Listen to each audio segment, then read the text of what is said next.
Hello, friends. This is the beginning of the Blessed One's webinar commentary number 5. We're in Esoteric Psychology number 2, volume 2, page 273. We have worked with the commentary on the first ray and the second ray, assuming that the Blessed Ones are monadic types, 7 monadic types which go forth into the cosmic, the dense physical body of the solar logos and planetary logos, anchoring themselves within the jewel in the lotus, or as the jewel in the lotus, or as the central fire on the higher mental plane, within the midst of the egoic lotus. Really, it's built around them as far as I can understand.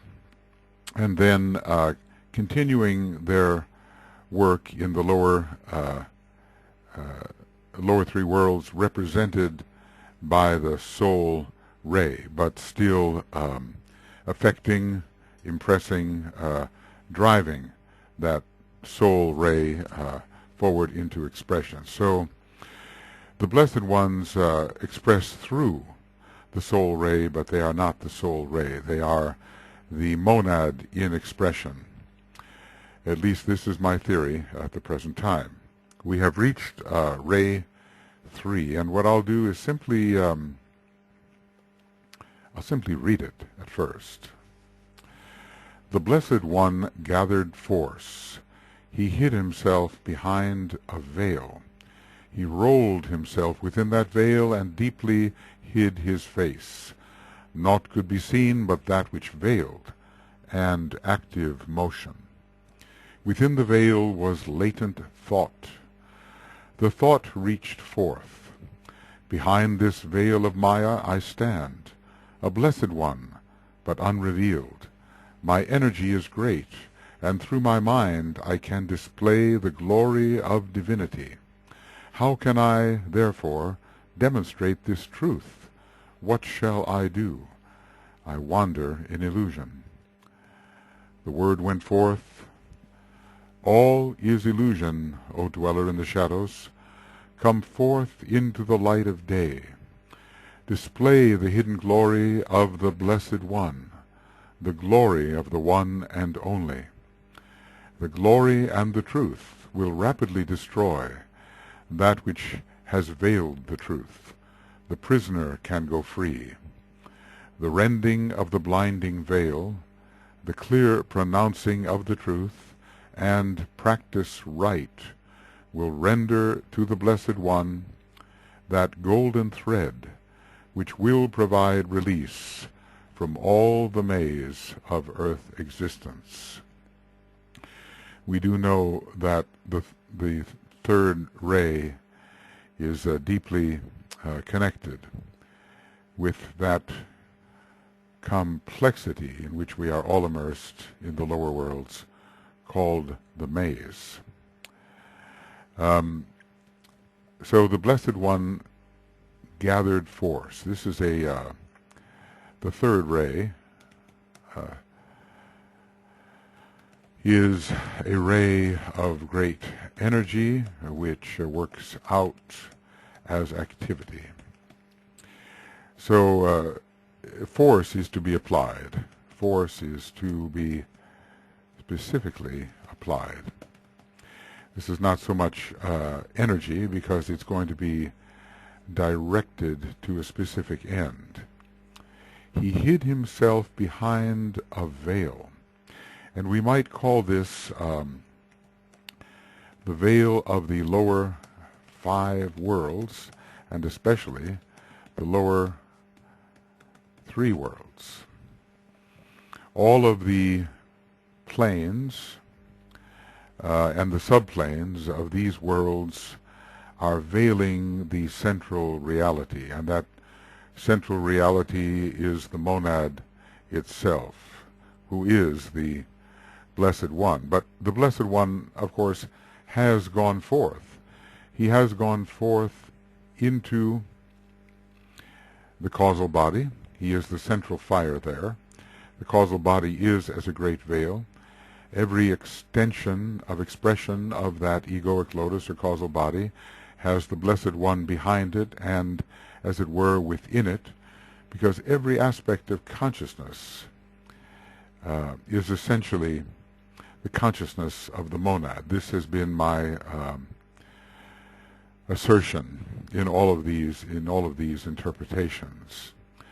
So the veils are thicker in the three lower worlds, and also even the world of the spiritual triad will prove a veil, though less of a veil, and more giving more the possibility of expression for the monad. But the Blessed One who has gone forth and does not know himself as a Blessed One, but awakens to himself as the prodigal son, and then rises through the plains again until he realizes himself to be the Blessed One. This Blessed One has a long journey forward and in return, involutionary journey and evolutionary journey, before he realizes and can display his true nature as a Blessed One. So the first ray jiva, the first ray monad going forth, descended with rapidity, rupturing many ties. The second ray type built of the substances around him, built of the matter of the five lower planes, an ark or vehicles. And everything he touched was part of that magnetic structure gathered through magnetism called the ark. Now we have the idea of that which, because of its material nature or denser nature than that of the monad and its plane, serves as a veil to the monadic will, wisdom, and activity, to the monadic power, to the monadic nature. It is somewhat obscured by these substances of the lower five planes, remembering that the monad is on the sixth plane, or the second counting down. Now he rolled himself within that veil. This is interesting because the third ray has for its type of motion rotary motion. So this is his method of gathering around him the substances of the lower five planes. The third ray method of gathering, the third ray monadic method of gathering substance is to roll, or is to promote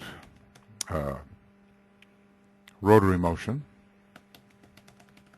and thus gather the vehicles and gather the substances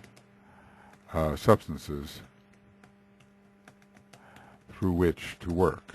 He rolled himself within that veil and deeply hid his face. This is the face of God, the monad, in a way. The face of God, the monad. So his true nature could not be seen. It was obscured. His real identity, we might say, because the face reveals identity, and the veils obscure the face or the true identity of the third ray monad. Naught could be seen but that which veiled. In other words, the real identity was obscured and could not be detected behind the veils. So only a substance of different kinds could be seen and the true, what can we call, mover, could not be seen. But active motion in the veils could be seen because of the nature of the third ray monad. So we can say that active motion within the veils could be seen because of the powers, I want to call them in a way vorticular powers of the third ray monad. In other words, just as Fohat has the ability to produce vortexes, rotary motion, the torus, the rotating the vorticular motion, so does the third ray monad. It's will, wisdom, and activity. The activity aspect is vorticular.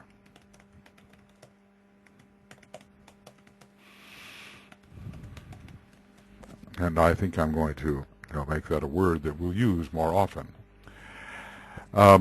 So, what the face of the monad was lost, and as we remember as well, this was the case for the second ray monad. We'll go over here. Deeply hid. Deeply hid. Right. And the second ray monad built himself an ark, and he hid himself as well in the ark. And the first ray monad grounded himself deeply in the depths of form, and therefore was not released, and in a sense could not be seen because he was moving within the depths of form. The third ray monad is recognized only by the vorticular motion of the veils. So the fact that there is a life within and behind the veils is only noticed because of the vorticular motion of the veils. But this type of monad is endowed with the power to think, to come to terms with the substances which veil it, and to so arrange those substances that the archetype eventually is displayed. So this is a thought which has yet to be expressed, which is inherent in this type of monad. And it will be expressed. It is latent at the moment. This is a possession of the third ray monad. And so it has to unfold. So now we have the condition in which involutionarily the third ray monad has gone forth. It has its causal body. It takes the place, its place within the central fire.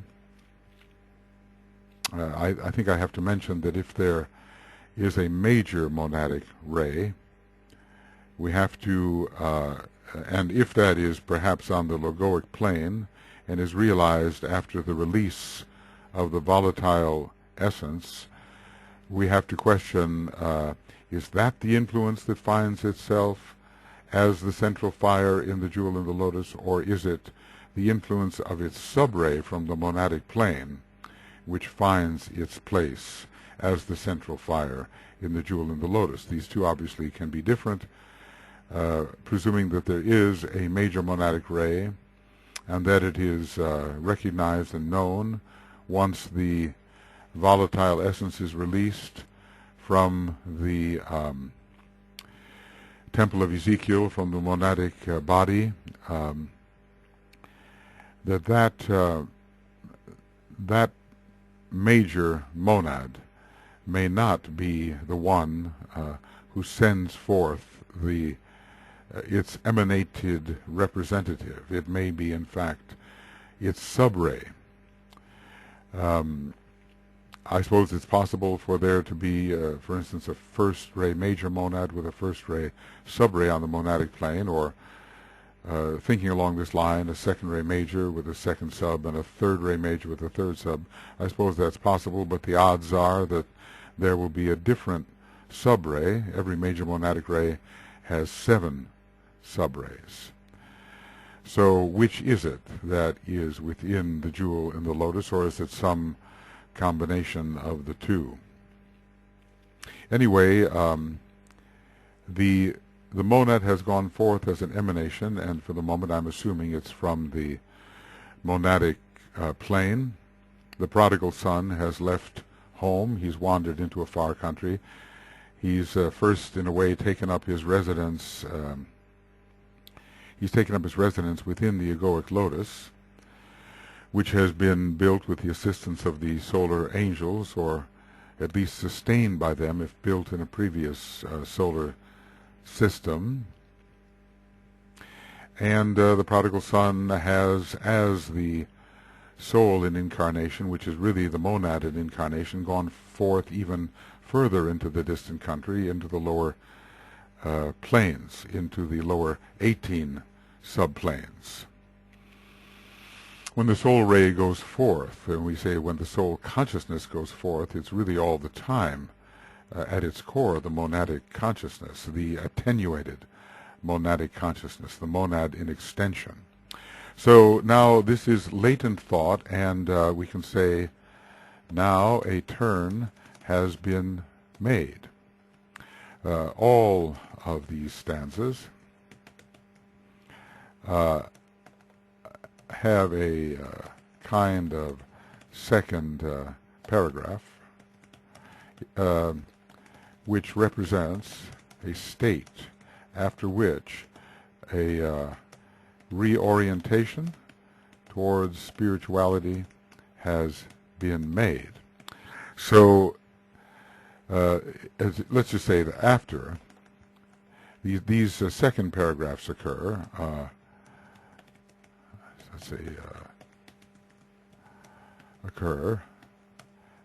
after the prodigal son awakens to his fallen state and wishes to return first to the soul on the higher mental plane, and thence to the monadic home.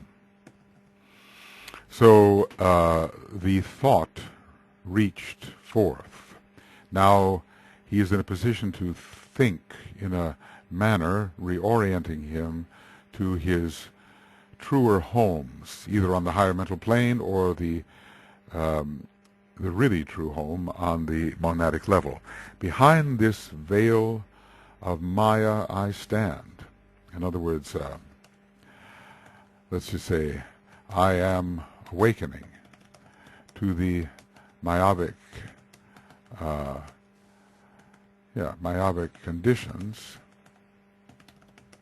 in which I live. I am surrounded by the energies of the lower planes, and am, therefore, obscured in my true inner nature. So here I am in the midst of Maya. This, the Maya, of course, can be the Maya of the etheric physical plane, but it can also be any of the lower 18 subplanes can, in a general sense, be considered the Maya. Behind this veil of Maya I stand, a Blessed One. In other words, I am essentially the spiritual being, essentially the monad, but unrevealed through my surroundings, and obviously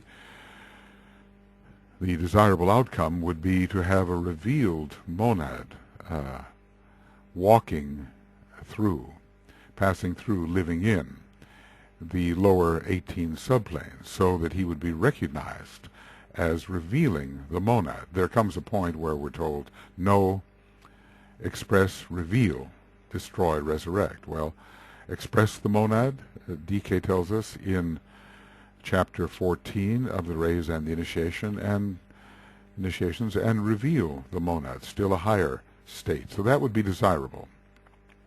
My energy is great. In other words, I have the energy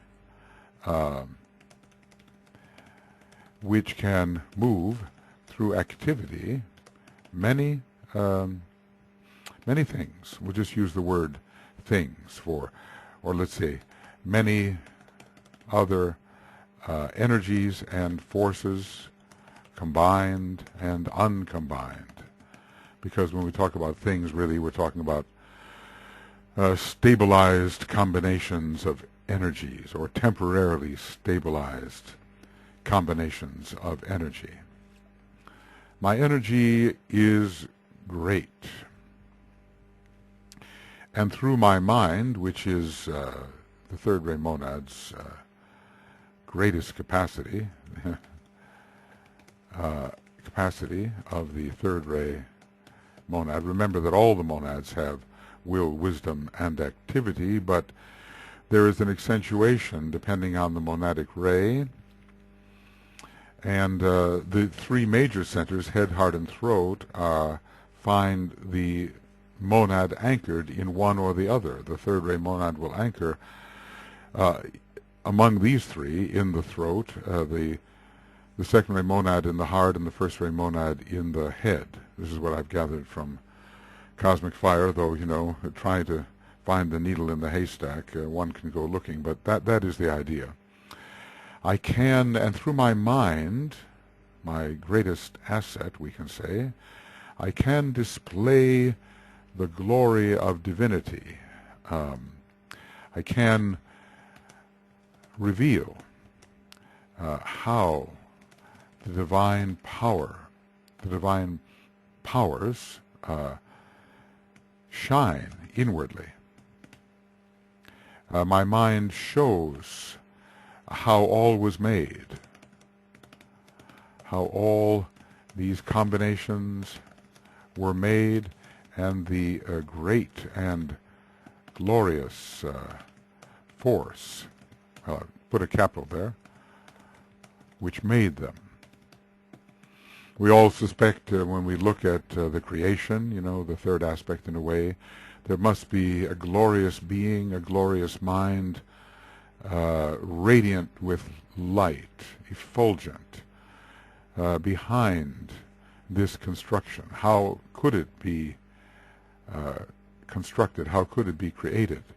I can also arrange, let us say, the energies and forces so that light shines through the form. And the fifth ray can do this as well. I can arrange the energies and forces so that the great light shines through the form. It's a question of right relationship. Right arrangement will allow translucence and eventually transparency. But things have to be put in their proper relations with each other. And this requires the constant activity of rearrangement is required in order to make that possible. So that's how he can display. In other words, I can demonstrate the presence of the higher mind, the great light of mind, shining in brilliance. And I can prove it, you know, in a way, or I can at least attempt to prove the existence of divine mind and its brilliance, its luminescence. How can I therefore demonstrate this truth, especially when veiled? when handicapped by the veils. I know what is in me. See, I know the light within me, the glory of the divine mind within me.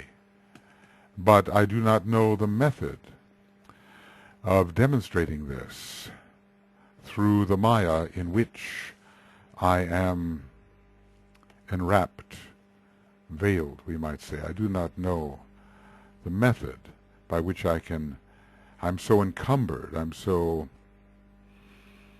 enveloped that I cannot demonstrate the inner glory which I recognize as existent, which I intuit.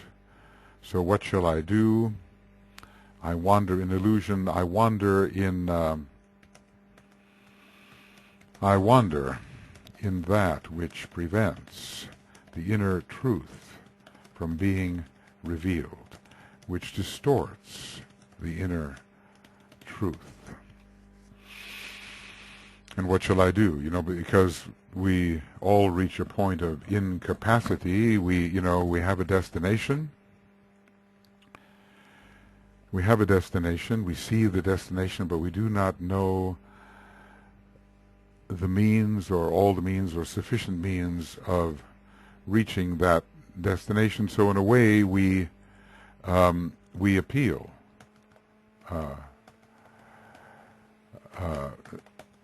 to the solar angel or to that higher aspect of ourselves, which we call the spirit. Because the monad, having come forth as an emanation, has lost in that process some of the knowledge which it had on the highest planes. I mean, all of us are the monad in expression right here in the personality, and there's so much we don't know. We are the one, we are the monad in expression. But we have forgotten what we know on the very highest planes. So what are we then to do? So we have to appeal to a source of knowledge, or we say that because we have forgotten in our descent that which we knew on the higher planes, we have to appeal to that part of ourselves which still knows, or to the solar angel, which is a high being and certainly knows. It's even in a way like an appeal to the planetary logos, of which the monad is an aspect. So the word went forth, and we can say from a high and knowing source, whether the soul, solar angel, the monad, the planetary logos, something that knows. The word goes forth. All is illusion, O dweller in the shadows. Now this is quite a statement. All is illusion. Does he really mean the universal all? Is the universal all really meant? Because in a way that is true. The very universe itself is illusion when compared to the absolute reality. It is, in a way, an infinitesimal revelation of the absolute reality. But here the Blessed One is awakening to his plight, probably within the three worlds, because there the illusion is the most dense. So we can say within the three lower worlds, the illusion is most dense. And of course, the cosmic physical plane itself, of the cosmic planes, is the plane of illusion. So as DK has told us, that not until the ninth initiation, a number interesting in its relation to 3, not until the ninth initiation is the illusion overcome, and that would be, in my view, simply the illusion of the cosmic physical plane, which in the cosmic sense is the most dense. So at least all is illusion, or, from the practical point of view, from the planes whereon you call forth, all is indeed illusion. Or in other words, where you are, all is illusion. And to a certain extent, on every aspect of the cosmic physical plane, all is illusion, but that is not going to be a concern of the one who seeks to return, because then even the monad is an aspect of illusion. Okay. So it is kind of a general statement that all is illusion, but if you want to take it literally, this is a universal truth, and it's certainly true of the worlds from which the cry is going forth, or the demand or the call is going forth.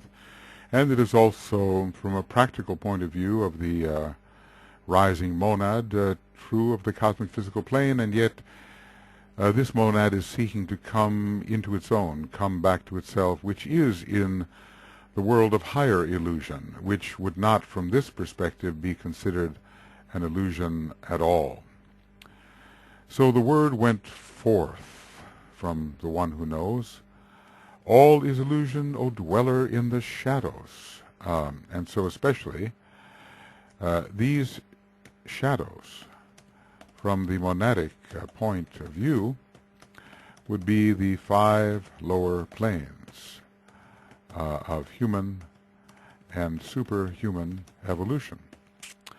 The shadows are the veils of Brahma, we might say, and at least from a relative sense, on the monadic plane, we will not consider that state illusory, though in a fundamental sense it is, but not relative to the awakening monad striving for home.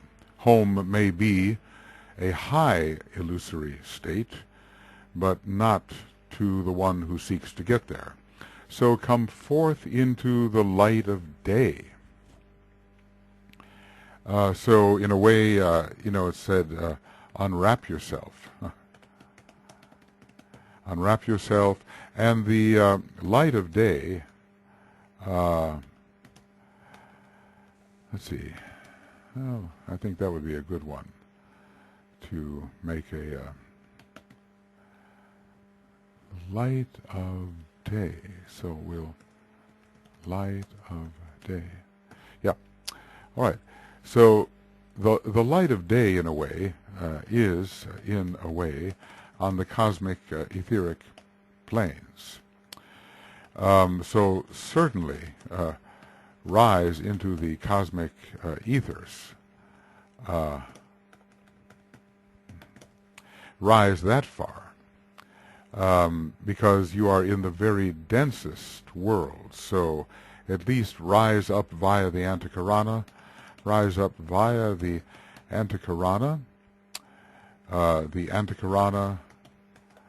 making possible the what we can call return of the monad, rise up into a realm of lesser illusion, which is the 4 cosmic etheric planes.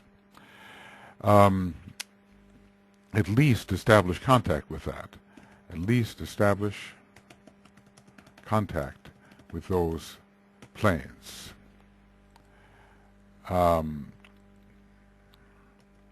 Display the hidden glory of the Blessed One, the glory of the one and only. Now, here's a really such an important sentence because we can say, you know, the universal monad is the one and only. And so there is an equivalence of the Blessed One and the one and only. The Blessed One is the universal monad in an attenuated and apparently divided, emanatively divided form, in an emanatively divided form. Emanatively divided. Right, so now rise into a lesser condition of a condition of lesser veiling. That's what we have to do. The advice is rise into a condition of lesser veiling. And the means are going to be given. And if you can do so, the glory and the truth, the glory of your inner brilliance and radiance, and the truth which your mind can display, will rapidly destroy. So it's almost as if so increase your point of tension until you can radiate your inner glory and brilliance. So intensify your inner qualities and attempt to shine them through the veils.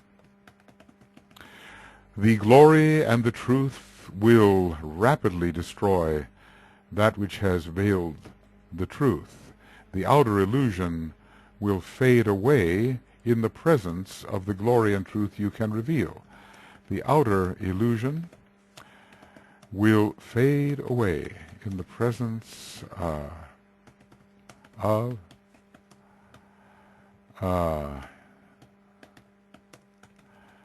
yeah, that's a good one too. So, in the presence of, right, in the presence of, so the veiling powers, which are the lesser combinations, the lesser energies, will realign. The lesser energies due to their opaque relationships will realign when you intensify the radiation of your inner powers. And their veiling power will give way. And instead, they will be realigned so that your powers can be revealed through them. So, you know, this is what we call the refinement of the vehicles, the reconfiguration of the constituents of the vehicles, done through intelligence, in this case, done through intelligence in this case. The prisoner can go free, and the prisoner is the Blessed One. This is the Blessed One. This is the Blessed One who cannot show or demonstrate his nature or be seen for what he is. Now comes the techniques by which this can be accomplished. Well, you have to, come forth into the light of day, display the hidden glory of the Blessed One. This you can do through self-intensification, and I'm going to say that up here. Display the hidden glory of the Blessed One. This is done through what I will call self-intensification, increasing the focus on being that Blessed One and not being veiled by the veils. All of us can do this if we will. We concentrate upon what we are inwardly, so much so that we become positive to the circumstances which obscured us. Okay. Now let's go on and look at the methods here. The prisoner can go free. The rending of the blinding veil. It reminds us of chapter 10 with rule 10 in the rays and the initiations, that Christ rent the veils of illusion, or the veils of Maya, from top to the bottom. So a cutting through is needed. And of course, how will that be done? This is kind of an ultimate result here if we clearly pronounce the truth. The rending of the blinding veil, I would say, as a result of the clear pronouncing of the truth. As we know, the third ray type is capable of what we call fabrication, or building in such a way that that which is built is not in line with the truth. So, well, fabrication also simply means to create, but the connotation of the word fabrication, when you say, oh, well, that's a fabrication, that's something you just made up, it has no connection with the truth. So instead of just loving your own thoughts and loving your ideas and your wild activity, as we are told about in the integration formula for the third ray, there is the love of truth, and through the throat center and in the mind, the truth is clearly pronounced, so that whatever is created is in direct alignment with what is. And practice right. So one is on the level of mind, the clear pronouncing of the truth, mind and voice, and practice right has to do, this relates to the type of activity which must cease from being what's called wild activity, based on impulse and desire, rather than on plan and purpose. So, and practice right. So we know from observing people in whom the third ray is strong that they have difficulty repeating in a systematic way orderly patterns which work and which help to bring through a higher pattern. So a lower pattern of behavior which should be resonant with or reflective of a higher pattern of plan and purpose. They have difficulty with this because they operate on impulse and they do not like orderly motions. So we need here repetitive, correct actions which will allow higher patterns of energy to manifest. My experience has been that the seventh ray people, strong seventh ray, are the ones that carry on their meditation every day and can be relied upon to proceed with regularity, to do the right thing, whereas there's a certain unpredictability with the third ray type. They may degenerate into wild activity, doing things on impulse when they wish to do them, and difficulty achieving regularity, one might say, and this has to be overcome. So the difficulty of achieving regularity must be overcome somehow. We'll render. So if we rend, and these two things, I think, well, the rending of the blinding veil, cutting through is needed. Now, how do you do this? And I would say the acute energy of divine mental perception, that was my hope, right? Mental perception. I'll just say it. The acute energy of divine mental perception can see through, burn through the veils, and lead to their disintegration. So we can see through that which veils the truth,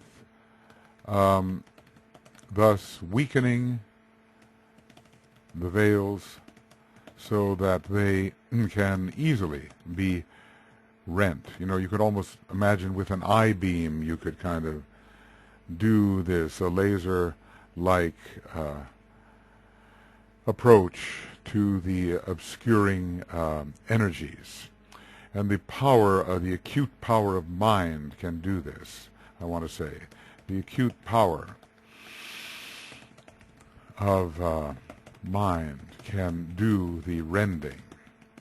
But also, of course, in terms of manifestation, when you clearly pronounce the truth, you destroy the veils of Maya. And when you do the right kind of practice as well, you reconstitute all of the energies around you so they are no longer inhibitory of the truth.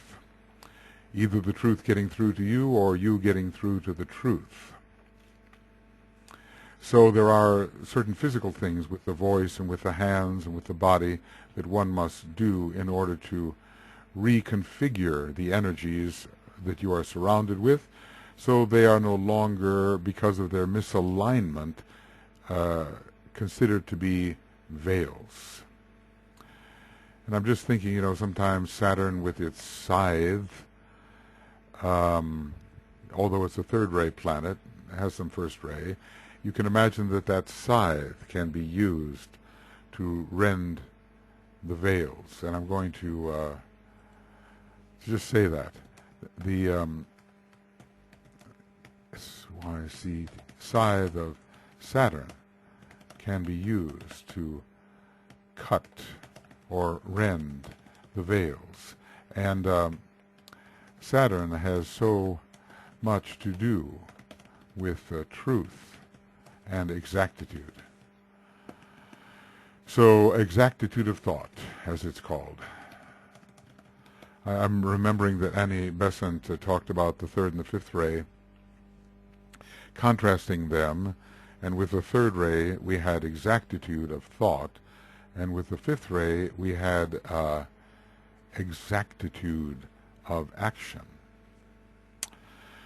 Because the fifth ray is very much an applied ray, intelligent application of thought in matter, so that the matter is rightly arranged to reveal power. And that's the fifth ray's connection with the first ray. Look at what technology has done for us when the material factors are brought into right and stable relationship with each other. We produce lasers, we produce rockets, we produce these particle generators, and all of this is because we know how to intelligently arrange matter for certain purposes.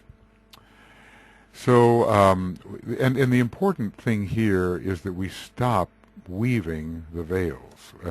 We must stop weaving the veils of illusion.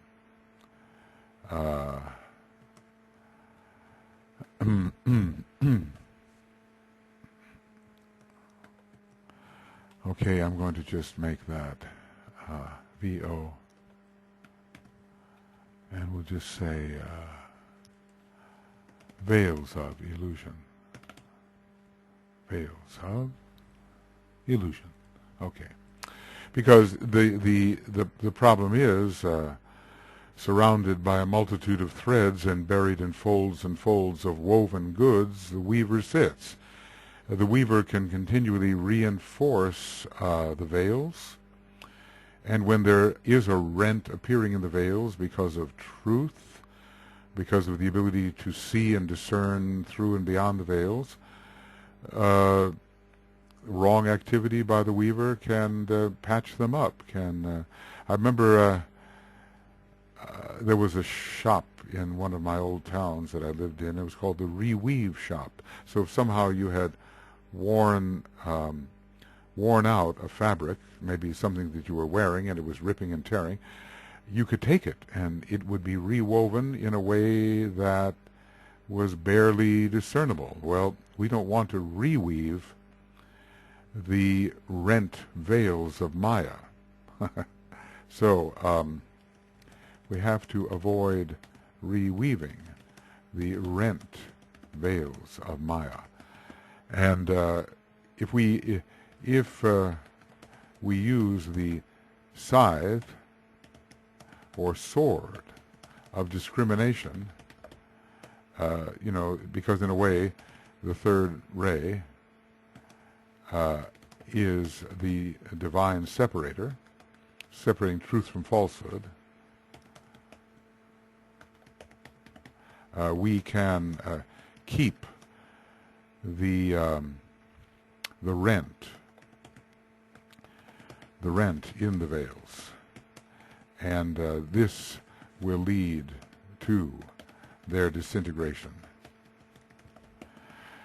Yes, so we have to use that sword of truth, that scythe which discriminates and separates truth from falsehood. We can see through and into the mistaken combinations which the veils represent. We can so arrange the veils that arrangement is archetypal rather than a mishmash caused by the impulse of desire. So we're going to subject our relationship to energy to the truth, the clear pronouncing of the truth, and we're going to do those things which reflect the patterns in heaven, and not the patterns which desire wants to see woven. So we do those things which in an orderly way reflect the patterns in heaven. And then when we do that, we will no longer be blinded. We will be surrounded by truth, and the truth will help us arrange all things correctly, archetypally. Our actions will help us arrange all things correctly, archetypally. We will be given, will render to the Blessed One that golden thread of truth, not the many, many lines along which we have built and speculated over the years, but the single line, the golden thread of truth, Ariadne's thread as it's called, which will lead us out of the maze, which will provide release from all the maze of earth existence, if we follow it. Perhaps a truth which is true under all circumstances, and which we can use as a kind of touchstone in all circumstances. In other words, we have a golden thread. This is always true. and we can use this this golden thread to discern the way to go in all circumstances. So maybe for each person it's a different thing, but what is the golden thread of truth to you? What do you use as your touchstone to decide when you seem bewildered? Well, there are, from the moon chain, quite a number of the third ray monads here, and many of the more advanced human beings, and I suppose students of occultism and of the spiritual path, are those third ray monads, maybe in an ultimate sense, but you know, the major monads, 1, 2, or 3. I don't know about the 1 through 7 subtypes, whether there's any law about how many of those subtypes there would be. I think we'd be talking about the major monadic ray. But anyhow, we are bewildered and we don't know which way to turn. But at every possible turn, and at each turn a man must face himself, at every possible turn when you could either move towards freedom and extrication from your own self-built maze or the maze of the world, you hold up the golden thread of truth, and that truth will be the guide in which way to turn. Always in mazes you have possibilities of turning, and maybe more than 2 ways. Maybe you come into a possibility where several doors or passages confront you. What shall be the glow of the golden thread of truth can lead you to the right path. The glow of the golden thread of truth can lead to the right path. So what is your thread? You know, and of course from another point of view, it's simply the building of the Antakarana. Look up along the line and not along the many lines. Let's see, how does that go exactly? Look up along the line, which in the space of eons you have woven, yes. Look up along the line. And this is in the integration formula. Look up along the line and not along the many lines which in the space of eons you have woven. The one line. The one line is the golden line. And I understand along the line and not along the many lines. So let's see if I can get this. Here it is. Look up along the line and not along the many lines which in the space of eons you have woven. This is the moment when the many have to be resolved into the one, the principle, that which is reliable under all circumstances, and that the monad is truth, and that is truth, and that which will lead to the monad is the one golden thread. So we always have to consult the inner organ called the Antakarana in all circumstances, and the truth, the method, the choice, the way, the truth, method, choice, or way will descend as light along the Antakarana. But always use it. In every circumstance, you know, what shall I do? This is a maze. Well, we look within, we use the Antakarana, and the higher light will descend into the circumstance and reveal to us the way that we should go.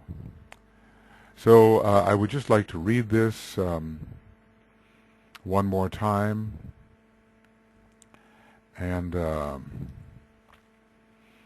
find it here. From all the maze, okay.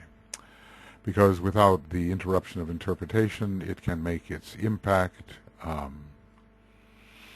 So the Ray 3 stanza for the Blessed One, for the monad in extension, for the monad in attenuation, for ourselves as the monad who has gone forth as the prodigal son and is reawakening to itself as the potential Blessed One and seeks to know the way to go. Ray 3. The Blessed One gathered force. He hid himself behind a veil. He rolled himself within that veil and deeply hid his face. Naught could be seen but that which veiled and active motion. Within the veil was latent thought. The thought reached forth. Behind this veil of Maya I stand, a Blessed One, but unrevealed. My energy is great, and through my mind I can display the glory of divinity. How can I therefore demonstrate this truth? What shall I do? I wander in illusion. The word went forth, all is illusion, O dweller in the shadows. Come forth into the light of day. Display the hidden glory of the Blessed One, the glory of the one and only. The glory and the truth will rapidly destroy that which has veiled the truth. The prisoner can go free. The rending of the blinding veil, the clear pronouncing of the truth, and practice right, will render to the Blessed One that golden thread which will provide release from all the maze of earth existence. See, if we do these things, we will be given the access to the Antakarana, by which we can ascend and know, by the descent of the higher energy and the higher light, the higher wisdom, the higher love, what really is the truth and which way we must go. The whole first paragraph is involutionary, and the second paragraph is evolutionary, and that is the general pattern in these stanzas. So somehow the monad in extension returns to itself and becomes the self-realized, the Blessed One on his way home, until there reaches such a state of true beatitude and blessedness developing, when the monad comes back entirely into its own, and the Chohan emerges, the sixth-degree initiate emerges, with no further need except under special circumstances to descend into the 5 lower worlds, even as the initiate of the 4th degree need no longer descend into the 3 lower worlds except under special circumstances. Okay, well, I hope that gives the sense of it. We could ponder over every sentence. We could do that in group form, and more would emerge, of course. So this is the end of the Blessed One's webinar commentaries number 5. And we're not making a whole lot of, it's not a question of pages, is it? Because we're still on page 37. Esoteric Psychology 2, page 37, and beginning of a